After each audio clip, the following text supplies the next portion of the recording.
Hello students. In the earlier session, we have talked about dissociative disorders. We had an introduction to what dissociative disorders are, and we have talked about depersonalization disorders, dissociative amnesia, dissociative fugue, and also dissociative trance disorder. Today, we are going to talk about dissociative identity disorder. Perhaps this is the most bizarre and dramatic kind of dissociative disorders, and formerly it was known as multiple personality disorder. In this dramatic pattern, as I have said, the personality breaks up into two or more distinct identities or personality states, and each of these personality states is well integrated in itself and well developed in itself. And this takes turn in controlling, each of these personality patterns takes turn in controlling the patient's behavior. Amnesia is a part of the pattern where at least one of the different identities that we have been talking about is amnesic to the experiences of the other identities or all the other identities, one of the identities or all other identities according to Dorahi.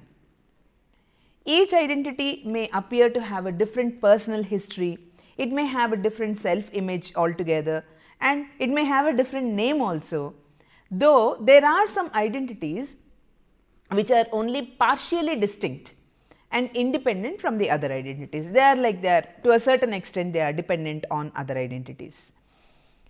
The first case of dissociative identity disorder to receive extensive professional attention was that of Miss Beauchamp, who may have had at least as many as 17 identities, and this was reported by Martin Prince, remember, 100 years back, more than 100 years back, that is in 1905.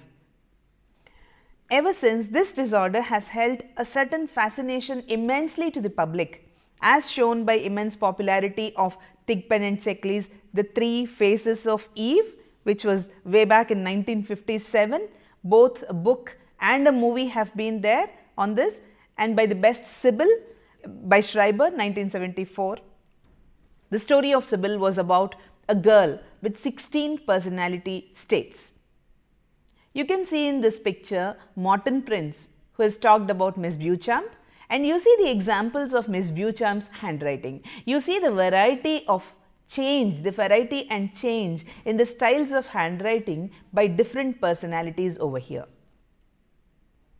You have also heard about Dr. Jekyll and Mr. Hyde. Now, when it comes to this dissociative personality disorder, we said there are more than one identity. There is more than one identity, which means there may be multiple identities. Here, the distinction is usually made between one identity called the host, which is the personality state corresponding to the person who the person was before the onset of this disorder. And then there are alter identities, which are the later developing identities. So, the personality which is the most frequently encountered and which carries the person's real name, original name as the person, is the host identity. The alter identities may differ in striking ways involving their gender, their age, their handedness, their handwriting, and so on. Like for example, one alter may be carefree, fun-loving, sexually provocative, and another alter may be quiet, studious, serious, and prudish. There was an instance in one of the textbooks which was given about a girl who is very puritanistic and very pious in her behavior and thinking. And suddenly from her house, from her apartment, another person comes out who is out and out ultra modern and then dressed up in the trendy way, and then the whole behavior is totally different, while the first person totally ignores the presence of the second person. The second person sometimes says that the other one is her sister, she doesn't know how to lead the life, how to live the life, how to love the life, and all. Later on, people came to know that these two are no two separate people, it is one person with two different identities. As you see, there have been totally different patterns, one contrary to the other. Needs and behaviors inhibited in the host identity may be manifest, they may be liberally displayed by one or more alter identities. talking about this host and alter, there may be a lot of configurations when it comes to host and alter. There may be different configurations according to Putnam. In the simplest pattern, basically, what is called alternating personality, there may be two identities which take turns in controlling the behavior of the individual, and each has amnesia for the thoughts and actions of the second person. In a slightly more complex pattern, where the alter knows about the host does not know about the alter. While the host is directing the person's behavior, the alter, on the other hand, is fully aware of the thoughts and actions of the host and continues to operate covertly, and it makes its presence felt now and then. In such cases, the alter is said to be co-conscious with the host identity. When the co-conscious alter finally surfaces, it can actually discuss in detail the interesting problems of the host. Meanwhile, the host gradually becomes aware of the existence of the alter, and this is done usually by encountering the evidence of the presence of the alter, that is through the activities that the alter does. In one case, which is cited by Osgood and others, the host Gina first learned about the existence of her alter, who was called Mary Sunshine. This she did when she began waking up in the morning to find cups with leftover hot chocolate in the kitchen sink, which Gina doesn't do. Gina doesn't drink hot chocolate.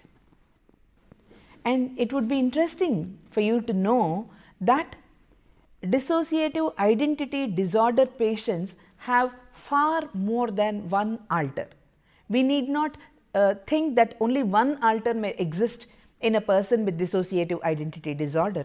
Surveys have found that at an average 13 alters may be found per patient too, according to Putnam and others, many studies done by Putnam and others. And the host and alters often have complex patterns of co-consciousness. I have already explained to you what co-consciousness means, the alter being aware of what is going on in the host and working, at a covert level. One identity may know about the other, but not about the third. One identity may know about the second, but not the third. On the other hand, that third identity may be in league with a fourth and a fifth also, but not with the sixth or seventh, and so on. Isn't it very complex? But then this exists. The transition which happens between these various alters or between these various identities of personality is called a switch. Usually the switch is instantaneous, not like the dramatic effect which you see in movies usually when they demonstrate a multiple personality disorder, the so called multiple personality disorder, which we now, as I said, we call dissociative identity disorder. Now, physical transformations may also occur along with the switches or during switches. For example, the posture that one identity follows, the other identity may not follow. Facial expressions may be totally different, patterns of facial wrinkling, and even physical disabilities may be manifest, they may emerge too. In one study, changes in the handedness, right-handedness and left-handedness have occurred in 37% of the cases according to Putnam and others. In addition to these, there are other symptoms which may be present like depression, self-mutilation and frequent suicidal ideation and attempts as well. People with DID often show dissociative identity disorder, often show moodiness, erratic behavior, headaches, hallucinations, substance abuse, post-traumatic symptoms and other amnesic and fugue symptoms as well, according to APA 2000 and Maldonado and others in 2002.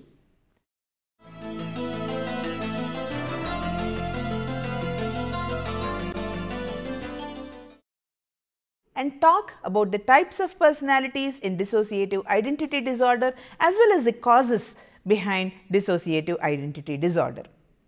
Now, there may be, let us look at this slide. which portrays the personality features of dissociative identity disorder. Many cases of dissociative identity disorder involve identities which are polar opposites. For example, one conformist, the other reserved, one nice personality and the other rebellious, one aggressive and other naughty. In surveys of dissociative identity patients by two teams of researchers, it was seen that at least 50% of the patients reported drug abuse by an alternate identity. 20% claimed that the alternate identity has been involved in a sexual assault on another person. 29% reported that one of their alternates was homicidal.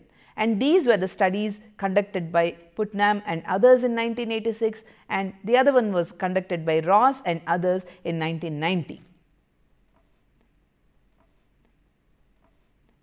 Dissociative identity patients may do violence to themselves when one identity tries to kill another.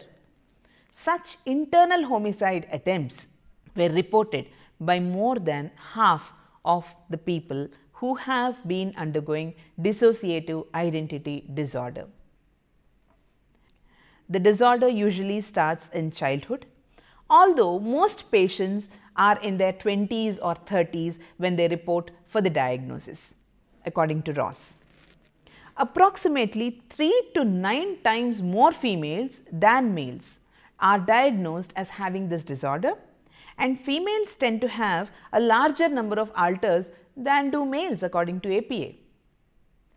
According to Putnam's survey, there are certain causes. Let us see in this slide.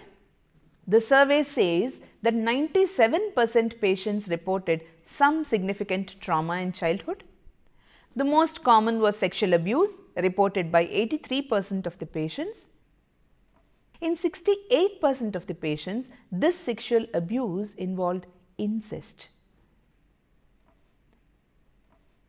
3/4 of the patients also claimed to have suffered repeated physical abuse in childhood, and almost half reported having witnessed a violent death, usually of a parent or a sibling during their early years.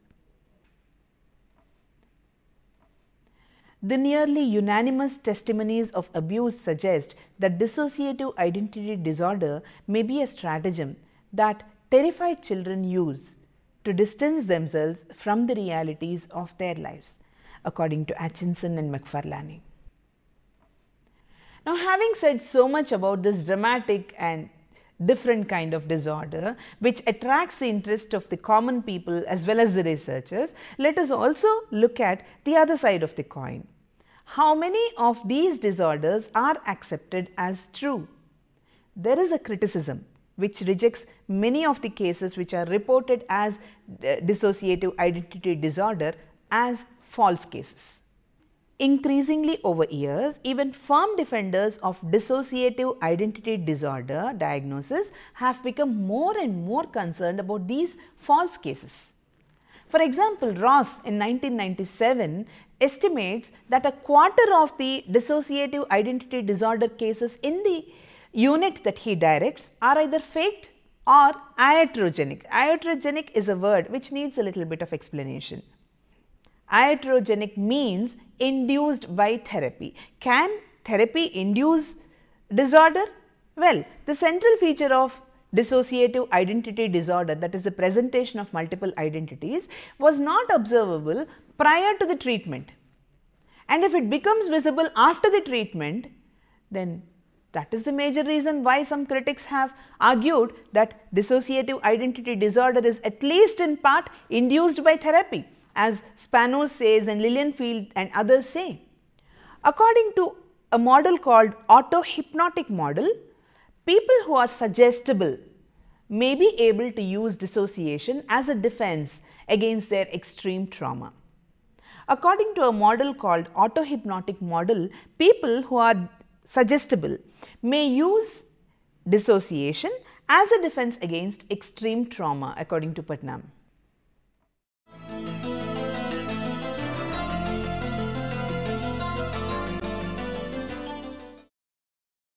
Now we will discuss about dissociative disorders, their theory and therapy from various approaches and from various perspectives. Let us first start off with Freud and the psychodynamic perspective.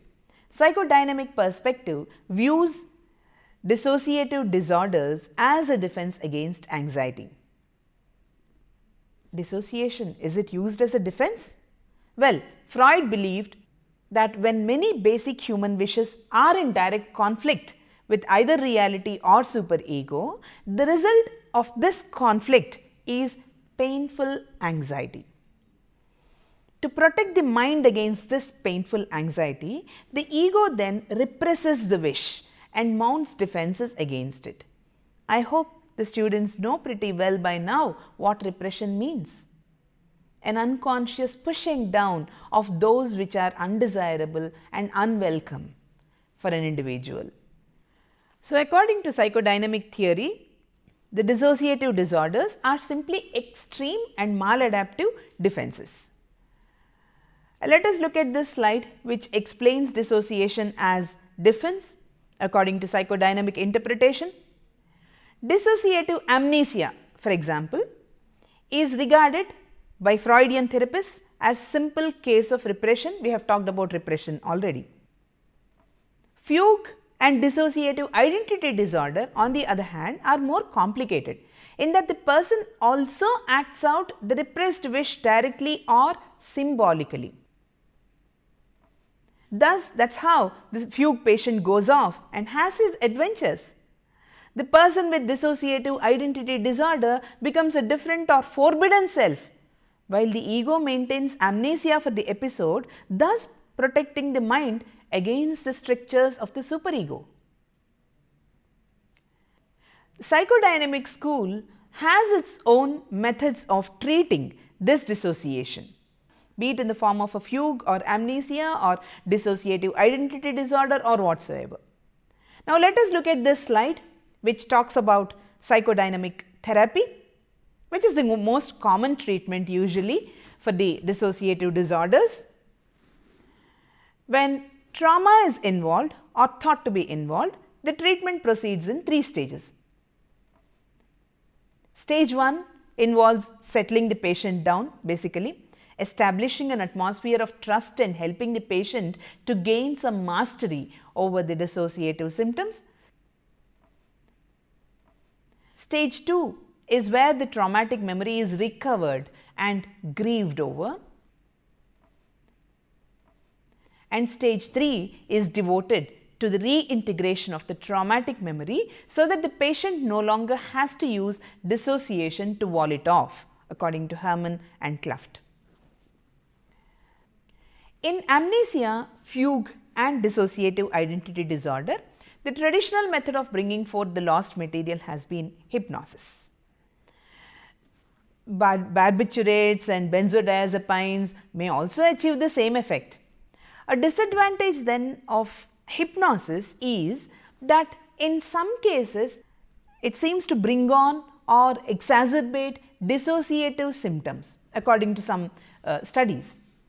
Another concern is that the memory retrieval may be re-traumatizing, particularly when it takes the form of abreaction. Now, what is this abreaction? It is the intense re-experiencing of the event. Now, when this abreaction happens and when it is unnecessarily prolonged, there is a plunging of the patient again and again into the same trauma, into the same state of emotionality, and that in itself creates a crisis. Kluft has proposed a technique hence called fractionated abreaction. I have already discussed with you what abreaction means. In this fractionated abreaction method of Kluft, the memory is retrieved only gradually and in small parts as fragments, while the therapist encourages mastery and discourages surrender to a total emotion.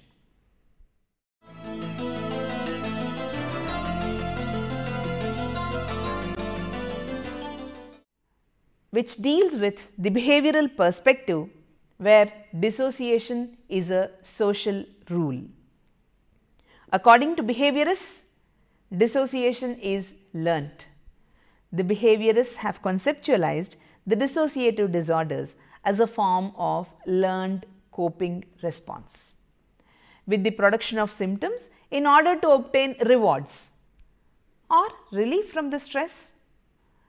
The dissociative disorders, like many other psychological disorders, are the result of a person's adopting to a social role, and this is reinforced by its consequences according to Seltzer. In amnesia, in fugue and dissociative identity disorder, the rewarding consequence is protection from stressful events. Now, let us have a comparison between psychodynamic view and behavioristic perspective. It is important for you, the student here, to note the similarity between the interpretations of psychodynamic view and behavioristic view. In both the cases, please note that the focus is on motivation, and the motivation is escape from the stressful event. The difference is that in psychodynamic perspective, the process is unconscious. The person is not aware of what is happening. Repression is unconscious. Whereas in behavioral view, this dissociative behavior which we have been talking about is maintained by reinforcement. Now, what should be done? Non-reinforcement. Non-reinforcement is the method which behaviorists advocate. According to both behavioral as well as sociocultural theory, the way to treat dissociative symptoms is to stop reinforcing them, according to Spanos. The cognitive perspective looks at a dissociation as a memory dysfunction. Let us look at this slide which talks about the cognitive perspective towards dissociation. Cognitive theorists view the dissociative syndromes as fundamentally disorders of memory, according to Dorahi. In each case, what has been dissociated is all or part of the patient's autobiography. The patient's skills, which is the procedural memory, and general knowledge, which, as we have discussed earlier also in the earlier segments also, the semantic memory. While skills relate to the procedural memory of the patient, general knowledge relates to the semantic memory of the patient. These are usually intact. What is partially impaired is the patient's episodic memory or record of personal experience. Patients may still show evidences that they do have implicit memories of the past. What they do not have is explicit memory for the dissociated material, that is, the ability to retrieve it into the conscious awareness or consciousness. So, can there be a way of improving this memory retrieval? Well, to date, hardly any work has been done on cognitive therapy. I would not say nothing at all, but not much. Nevertheless, there have been many theorists who have used cognitive techniques to treat patients with dissociative disorders, according to Brand. For example, let us take the case of Jane Doe. Jane Doe has forgotten all her past and her personal details were not remembered at all. Then what the therapist did was, the therapist appealed to her implicit memory by asking her to punch the telephone numbers at random. And this method worked. When the numbers were punched at random, there was a number which went to her home where her family members had responded.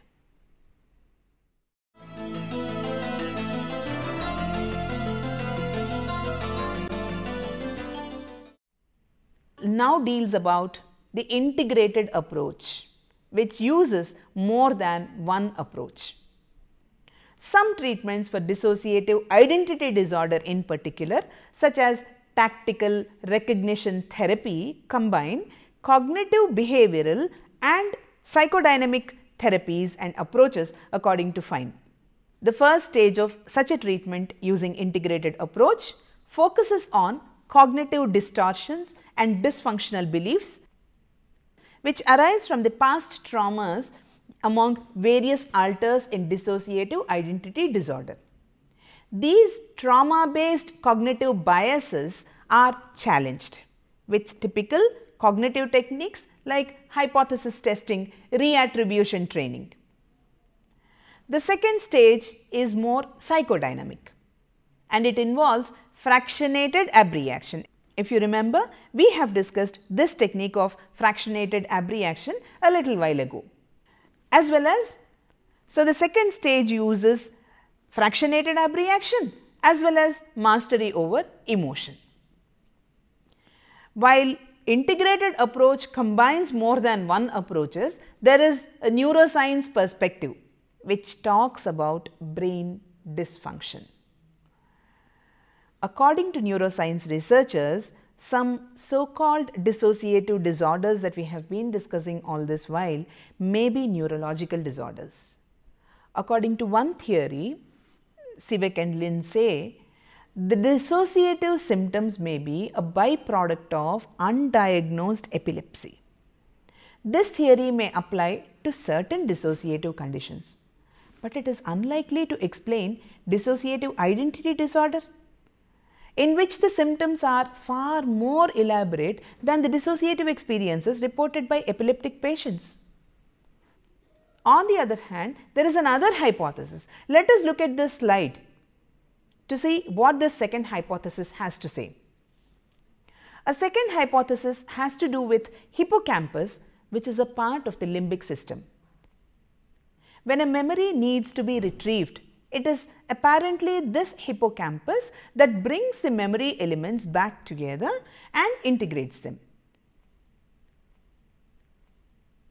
But stress can derail this process. In autopsies of monkeys and in MRI scans of human beings, it's been shown that stress can lead to structural changes in the hippocampus, including the atrophy of cells. Stress can also trigger the release of neurotransmitters that are highly concentrated in the hippocampus, a process that is thought to interfere with the encoding and retrieval of memories.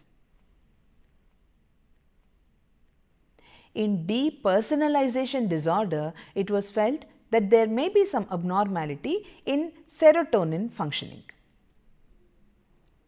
Now, what is the treatment which can be given if such is the case? While we have discussed about various therapeutic patterns at a psychological level, what about a biological treatment? What about a drug treatment?